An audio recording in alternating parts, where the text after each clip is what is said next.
तो आज हम film venom the last dance की गहराई से पड़ताल कर रहे हैं। हाँ। हमारे पास जो विश्लेषण है उसके बेसिस पे समझने की कोशिश करेंगे कि सोनी के स्पाइडरमैन यूनिवर्स की ये तीसरी फिल्म इसमें क्या खास है। कहा तो जा रहा है कि ये एडी ब्रॉक और वेनम की कहानी का शायद एंड है। हाँ, ये बात तो चल रही है। तो देखते हैं क्या ये सच में उनका लास्ट डांस था। देखिए, पिछली 2 फिल्में थी ना, 2018 वाली वेनम और फिर 2021 की लेट देयर बी कार्नेज। हाँ। उन्होंने वो एक तरह से जमीन तैयार की थी एडी और वेनम के उस अजीब से रिश्ते की, कभी फनी कभी टेंशन वाला। बिल्कुल। ये तीसरी फिल्म मतलब कहानी को एक ज्यादा बड़े और कहीं ज्यादा इमोशनल कैनवस पर ले जाती है। अच्छा, और कहानी शुरू कहाँ से होती है? हमने सुना मेक्सिको से। हाँ, मेक्सिको से। पिछली फिल्म में याद है ये डिटेक्टिव मलिगन की मौत हुई थी? हाँ हाँ। उसके बाद से एडी और वेनम वहां छिपे हुए हैं, मतलब भगोड़ों वाली जिंदगी जी रहे हैं। ओके। हाँ, लेकिन ये जो भाग दौड़ है ना, ये जल्दी ही एक बड़े खतरे में बदल जाती है। कौन सा खतरा? सामने आता है सिम्बायोट देवता नुल। नल, ओके। हाँ, और वो एडी और वेनम के अंदर मौजूद एक खास चीज कोडेक्स के पीछे है। कोडेक्स? ये क्या है? ये कोडेक्स समझिए एक तरह की जेनेटिक चाबी है, जिससे नुल सिम्बायोट्स की एक नई खतरनाक आर्मी बना सकता है। ओह, तो ये बहुत जरूरी है उसके लिए। बहुत ज्यादा। और इस कोडेक्स को हासिल करने या शायद नष्ट करने के लिए भेजा गया है एक बहुत ही खतरनाक सिम्बायोट शिकारी, जेनोफेज। जेनोफेज नाम ही काफी डरावना लग रहा है। हाँ, है भी वैसा ही। तो इसका मतलब है एडी और वेनम के लिए अब छिपना और मुश्किल हो गया है। तो वो भागते रहते हैं, जैसे जंगल, फिर सुना वेगास के किसी क्लब में भी। हाँ बिल्कुल, वेगस अंडरग्राउंड क्लब।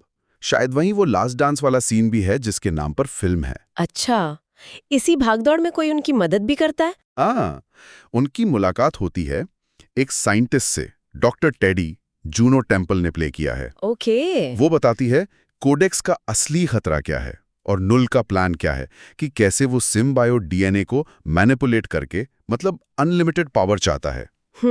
और वो मिलिट्री वाले भी थे शायद, शिवतेल एज़ियोफोर। हाँ, जनरल स्ट्रिकलैंड।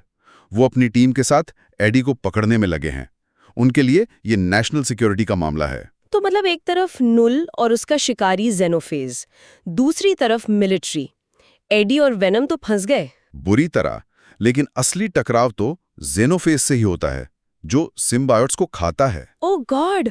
तो फिर एडी क्या करता है? क्या रास्ता बचता है उसके पास? यही कहानी का सबसे अहम, सबसे इमोशनल मोड़ आता है। एडी समझ जाता है कि कोडेक्स को नुल के हाथ लगने से रोकने का एक ही तरीका है, क्या? उसे नष्ट करना, खत्म करना। लेकिन कैसे? क्लाइमैक्स में एडी और वेनम मिलकर जेनोफेज से लड़ते हैं, और ये लड़ाई एक भारी कीमत मांगती है। क्या मतलब? एडी को बचाने के लिए और उस कोडेक्स को हमेशा के लिए खत्म करने के लिए वेनम खुद को जेनोफेज के साथ एक एसिड टैंक में गिरा देता है। क्या? वेनम खुद को? हाँ, वो खुद को सैक्रिफाइस कर देता है। ओह, ये तो वाकई बहुत बड़ा बलिदान है। मतलब एडी बच जाता है, पर वेनम शायद खत्म हो जाता है। जाहिर तो यही लगता है। यहाँ पे टॉम हार्डी की एक्टिंग की बात करनी पड़ेगी।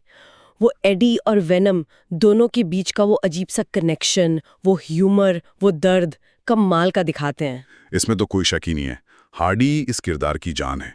उनकी परफॉर्मेंस शानदार है। और फिल्म टेक्निकली कैसी है? सीजीआई वगैरह, जीनोफेज कैसा लगता है स्क्रीन पर? टेक्निकली भी फिल्म काफी अच्छी है।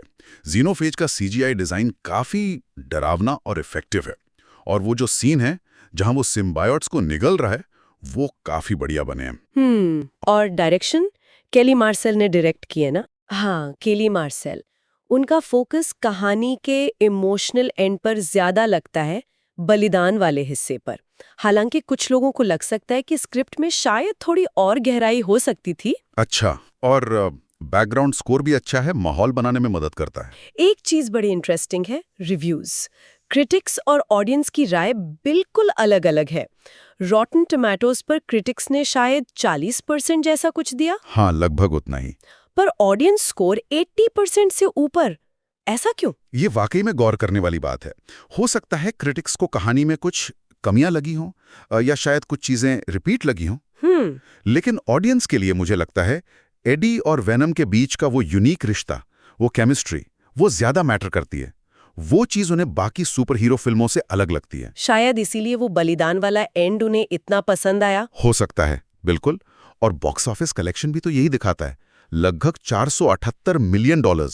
मतलब दर्शकों ने कनेक्ट किया है। लेकिन क्या ये वाकई अंत है? पोस्ट क्रेडिट सीन भी तो है शायद। हाँ, वही तो असली ट्विस्ट है। हाँ। पोस्ट क्रेडिट सीन एक छोटा सा सुराग छोड़ जाता है क्या सुराग? कि वेनम का एक छोटा सा टुकड़ा, वो अभी भी जिंदा है, वो बच गया है। ओह, तो फिर तो कहानी खत्म नहीं हुई। एग्जैक्टली। और ये कई सवाल खड़े करता है। क्या ये टुकड़ा वापस एडी तक पहुंचेगा? क्या वेनम कभी स्पाइडरमैन से मिलेगा? फैंस कब से इंतजार कर रहे हैं। हाँ, वो तो है। क्या नुल की कहानी अभी बाकी है, या फिर सोनी यूनिवर्स के दूसरे किरदार जैसे क्रेवन या मैडम वेब, उनसे कोई कनेक्शन बनेगा? और वो बड़ा सवाल, क्या एमसीयू में एंट्री होगी? तो बहुत सारी संभावनाएं हैं अभी भी। बिल्कुल। तो कुल मिलाकर द लास्ट डांस एडी और वेनम के सफर को एक बहुत ही इमोशनल मोड़ पर लाता है। दोस्ती, बलिदान, ये सब थीम्स हैं। सही कहा। वेनम सिर्फ एक एलियन नहीं रहा, वो ईडी की जिंदगी का, शायद उसकी पहचान का हिस्सा बन गया है। बिल्कुल।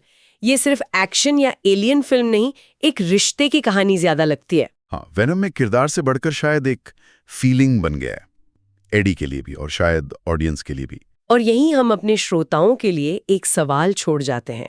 वेनम के उस बचे हुए छोटे से हिस्से का क्या मतलब है? क्या ये कहानी जारी रहने का पक्का संकेत है? और अगर हाँ, तो ये सोनी या एमसीयू के बड़े यूनिवर्स से कैसे जुड़ेगा? क्या ये अंतिम डांस सच में अंतिम था? सोचने वाली बात।